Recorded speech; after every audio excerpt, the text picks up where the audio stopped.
Метелица, как медведица, весь вечер буянит зло. То воет внизу под лестницей, то лапой скребет стекло. Дома под ветром сутулятся, плывут в молоке огоньки, стоят постовые на улицах, как снеговики. Сугробы выгнули спины, пушистые, как из ваты, и жмутся к домам машины, как зябнущие щенята.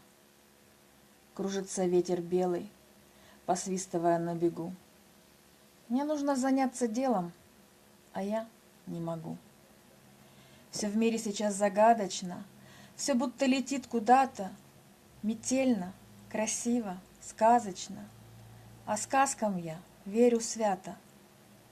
Сказка — мечта полуночница, но где ее взять, откуда? А сердцу так чудо хочется, пусть маленького, но чудо. До боли хочется верить, что сбудутся все мечты. Сквозь вьюгу звонок у двери, и вот на пороге ты. Трепетная, смущенная, снится мне или не снится, снегом запорошенная, звездочки на ресницах. Не ждал меня? Скажешь, дурочка? А я вот явилась. Можно? Сказка моя, Снегурочка, чудо мое невозможное. Метелица, как медведица, косматая голова.